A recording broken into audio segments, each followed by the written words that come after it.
स्कोन table से पुंग मरी थों हांगे गायरे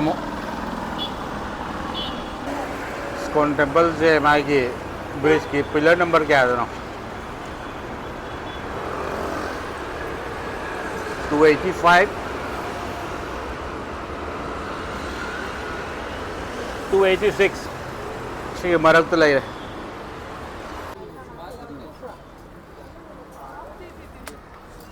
सारे है कोंगे तुप्पा चौंगा पीपा टिकेट अमगा चंगा स्पेशल गे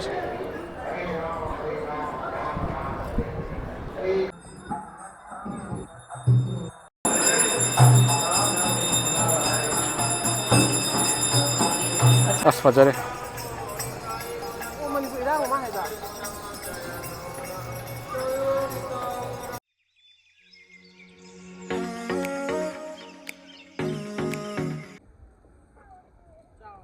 इतना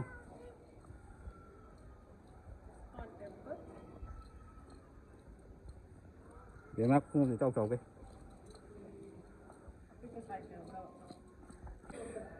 स्कोन टेबल चटपजे कनो फंगदना केप फंगदना ऑटो इन फाइ लामनदना देम ऑटो चले केप फंगदे इसे हम तौरेबा देम ऑटो चटप तारे बाइ केप फंगदबगे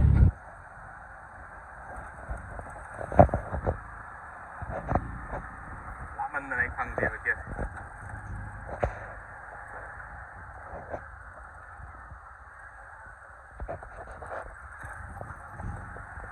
बेमस कोन टेम्पल लापदी नोय ब्रो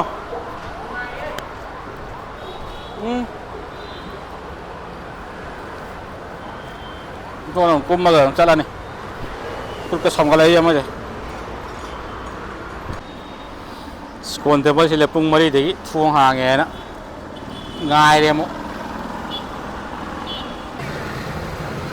उपाय लेते गायरे पुंग अनी गायरगा बेमा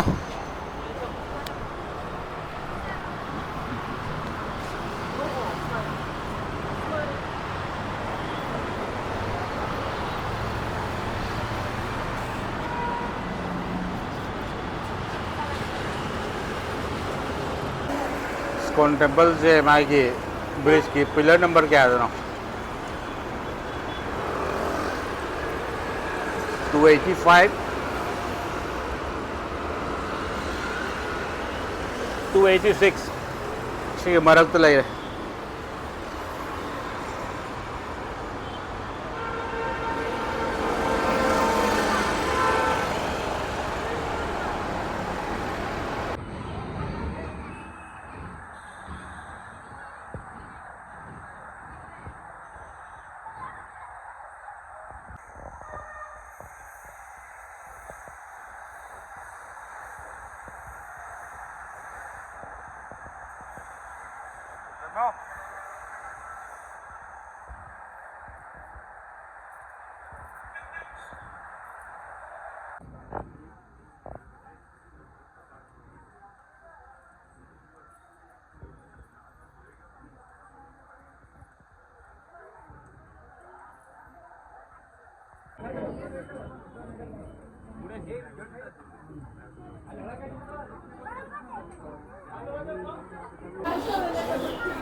स्पेशल एंट्री के जेते के थाराम दरेगा से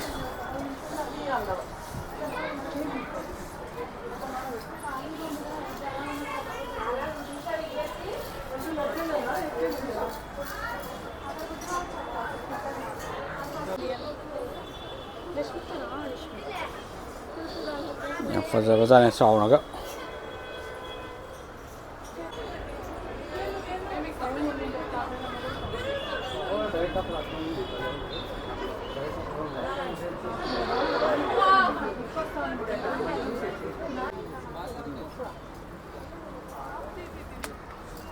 सारे है कोंगे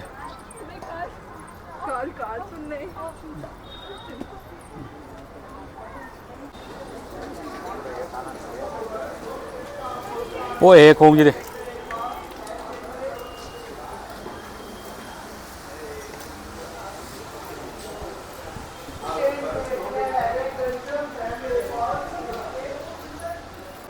स्पेशल एंट्री लुपा 500 का चंगनी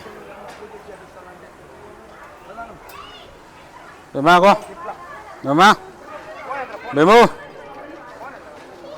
दा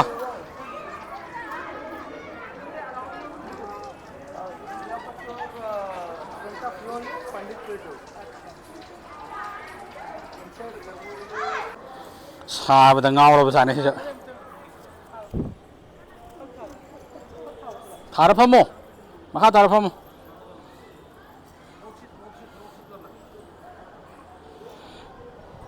phamo saya gini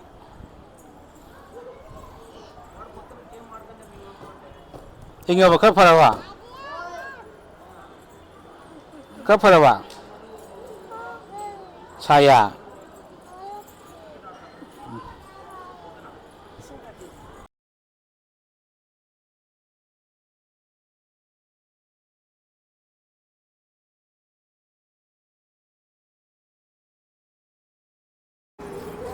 một special cái chân bầu ra mấy tổ chơi nên mà còn hôi này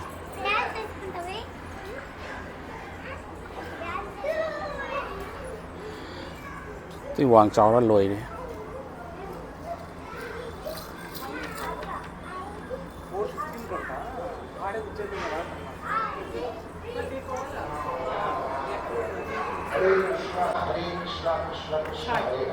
Hare Rama Rama Rama Hare Hare Krishna Krishna Krishna Hare Hare Hare Rama Rama Rama Hare Hare Krishna Krishna Krishna Hare Hare Hare Rama Rama Rama Hare Hare Krishna Krishna Itu sangat ini mau special entry je.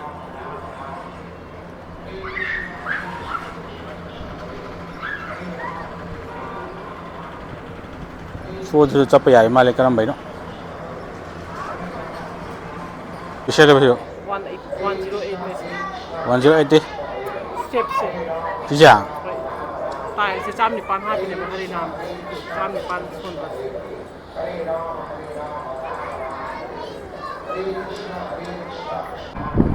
Tupa cunga pipa tiket ramai ke cunga ke special ni.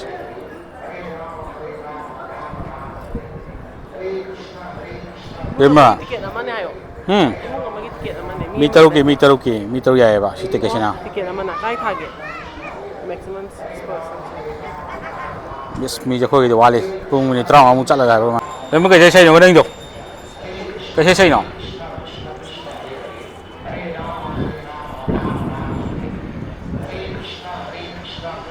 Jauh ni go Skon Temple je.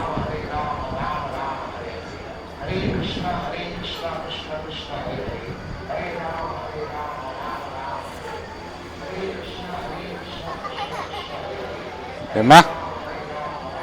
Kedai dong.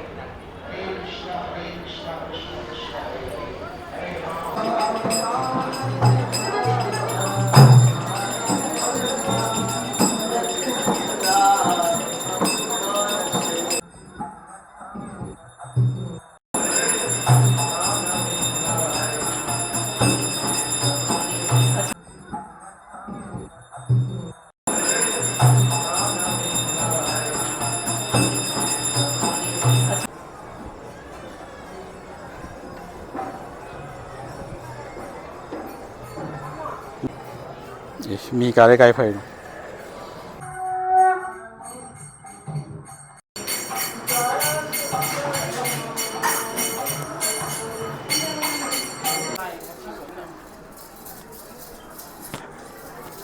Slowly. Sorry.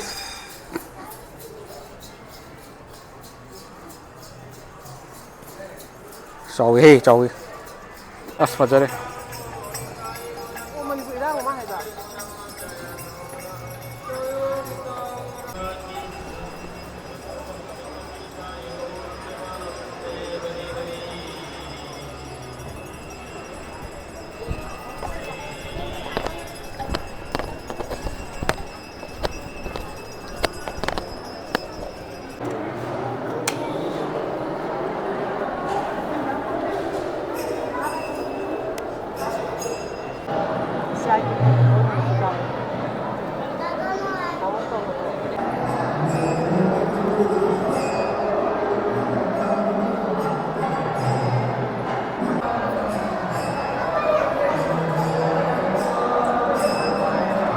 chị không đâu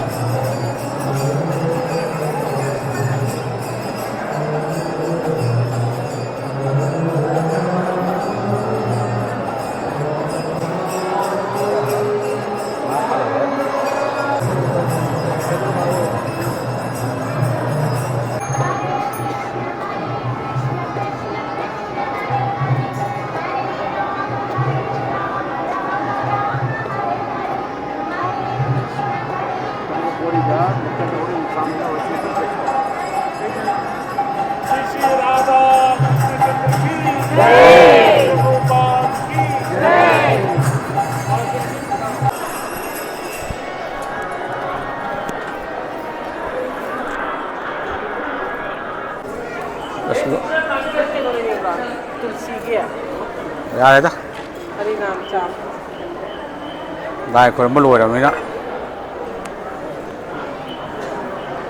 một cái founder là chỉ đây Scone founder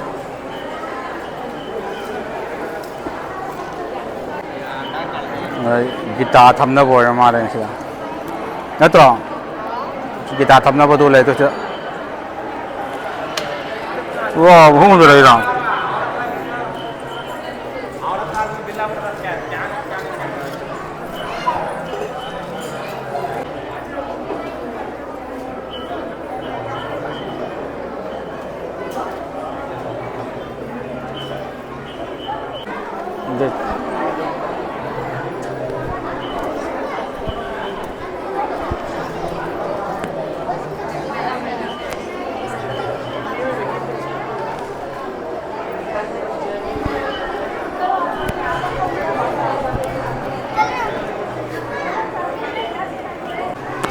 Muốn cái quật yến vào từ cái đây này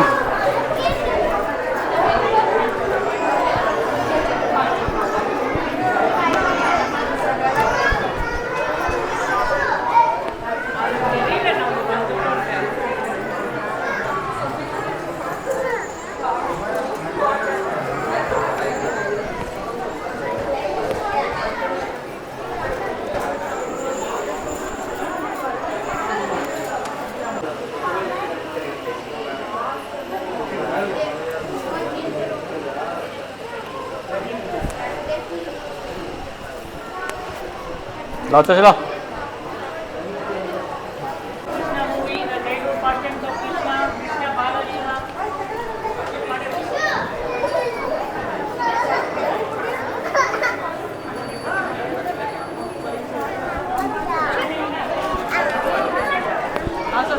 Kalau chứ lo Krishna की कई साल ना रे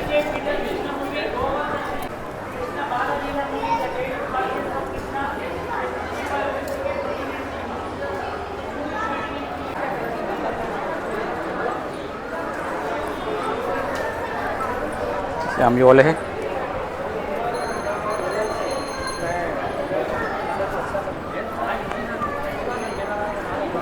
Yam yole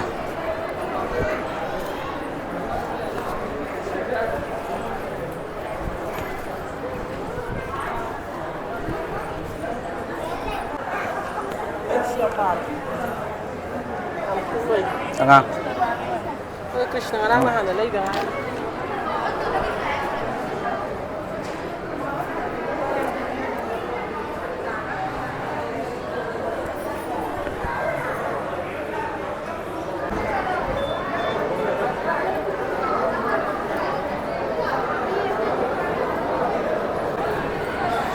xuống cho tôi này phần bông ngon lấy thế phần bông gì thay đã ngon lấy gì đi cây yên đây nọ water à rồi cà phê mới còn để bao giờ mà cái em tàu ra này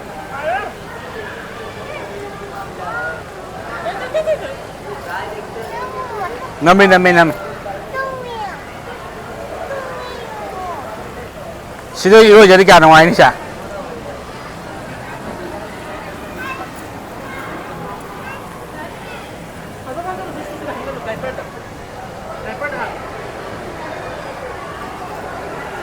Itu loh ya.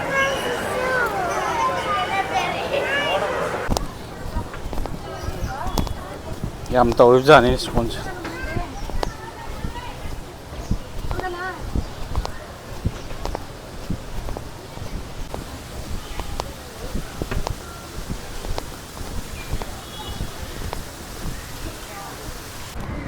ꯂꯣꯏꯔꯦꯅꯦ ꯉꯁꯤꯒꯤ ꯊꯧꯔꯝ school ꯊꯧꯔꯝꯁꯦ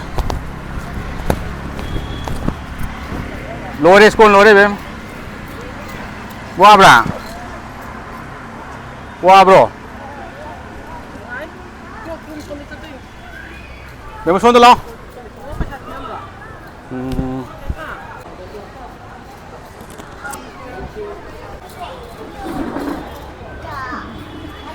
ꯁꯤ ꯄꯥꯏꯒꯦꯔꯥ ꯅꯪ ꯕꯦꯒꯁꯦ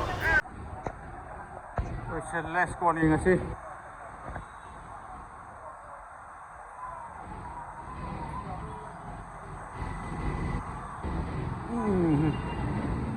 ꯄꯨꯡꯁꯨ ꯃꯉꯥ ꯀꯌꯥꯝ ꯇꯥꯈ꯭ꯔꯦ ꯀꯦꯕ ꯐꯥꯔꯒ ꯑꯩꯈꯣꯏꯁꯨ ꯂꯣꯏꯁꯤꯜꯂꯦ ꯁ꯭ꯀꯨꯜ ꯇꯦꯝꯄꯜꯒꯤ ꯆꯪꯉꯨꯕꯁꯦ ꯀꯦꯕꯁꯨ ꯐꯪꯗ꯭ꯔꯦ ꯑꯃꯨꯛꯀ ꯉꯥꯏꯔꯒ ꯍꯜꯂꯒꯦ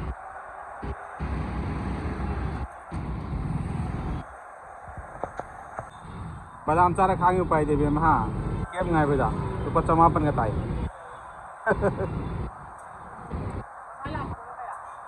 ꯑꯁꯥ ꯑꯣꯇꯣꯗꯅ ꯂꯨꯄꯥ 100ꯒ ꯀꯌꯥꯅꯣꯝ ꯇꯥꯕ 480 ꯍꯥ ꯌꯦꯡ ꯇꯥꯕ ꯍꯩꯗꯣꯛꯑꯦ